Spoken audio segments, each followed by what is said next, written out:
Hi hello ಸ್ನೇಹಿತರೆ, ಮತ್ತೊಮ್ಮೆ ಸ್ಫೂರ್ತಿ academy ಶಿಕಾರಿಪುರದಿಂದ ನಾನ್ ನಿಮ್ ರಮೇಶ್ ಸರ್ ನಿಮಗೋಸ್ಕರವಾಗಿ ಮತ್ತೊಮ್ಮೆ ತಮಿಳುನಾಡು ಟೆಕ್ಸ್ಟ್ ಬುಕ್ ನ ಸೆಕೆಂಡ್ PUC ಇದು ರಿವೈಸ್ ಮಾಡ್ತಾ ಇದ್ದೀನಿ. ಇದರಲ್ಲಿ ಇಂಡಿಯನ್ ಫ್ರೀಡಮ್ ಮೂಮೆಂಟ್ಸ್ ನ ವಿಚಾರಗಳು ತುಂಬಾ ಅದ್ಭುತವಾಗಿ ಬರ್ತಾ ಇದೆ. ವಿಡಿಯೋ ಒಂದನ್ನ ನೀವು ನೋಡಿಲ್ಲ ಅಂದ್ರೆ ಕೆಳಗಡೆ ಡಿಸ್ಕ್ರಿಪ್ಷನ್ಸ್ ಅಲ್ಲಿ ಆ ಲಿಂಕ್ ಅನ್ನ ಹಾಕಿದ್ದೀನಿ, ನೋಡ್ಕೊಳ್ಳಿ. ಇದು ತಮಿಳುನಾಡು ಟೆಕ್ಸ್ಟ್ ಬುಕ್ಸ್ ನ ಬಹಳ ವಿಸ್ತೃತವಾದಂತ ಅಧ್ಯಯನ, ತಮ್ಮೆಲ್ಲರಿಗೂ ಕೂಡ ಇಂಪಾರ್ಟೆಂಟ್ ಆಗತ್ತೆ ಅಂತ ಹೇಳ್ತಾ ಸ್ಫೂರ್ತಿ ಅಕಾಡೆಮಿಯಿಂದ ನಾನ್ ನಿಮ್ ರಮೇಶ್ ಸರ್. ಸ್ನೇಹಿತರೆ, ಇವತ್ತಿನ ನೀವು ಪೋಸ್ಟರ್ ನೋಡಿದ ಹಾಗೆ ಭಾರತದ ರಾಷ್ಟ್ರೀಯ ಚಳುವಳಿಯ ಪಾರ್ಟ್ 2 ಎರಡನೇ ವಿಡಿಯೋವನ್ನ ನಿಮ್ಗೋಸ್ಕರ ತರ್ತಾ ಇದ್ದೀನಿ.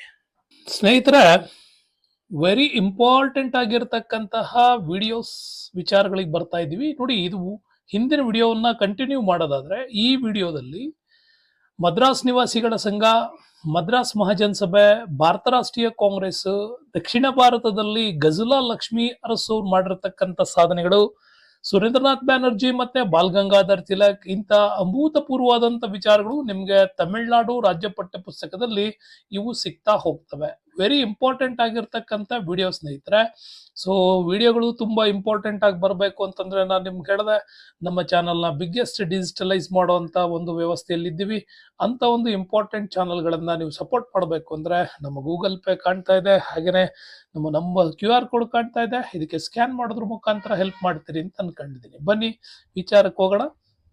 ವಿಚಾರದಲ್ಲಿ ಇಷ್ಟೇನೆ, ಮದ್ರಾಸ್ ನಿವಾಸಿಗಳ ಸಂಘ ದಕ್ಷಿಣ ಭಾರತದಲ್ಲಿ ಮೊದಲ ಬಾರಿಗೆ ಸ್ಥಾಪನೆಯಾದಂತ ಸಂಘ ಇದು. ಬಹಳಷ್ಟು ಜನ ನಾವೇನ್ ಮಾಡ್ತೀವಿ ಅಂದ್ರೆ ಮದ್ರಾಸ್ ಮಹಾಜನ್ ಸಭಾನೇ ಮೊದಲನೇದು ಅಂತೀವಿ, ಅದು ತಪ್ಪದು.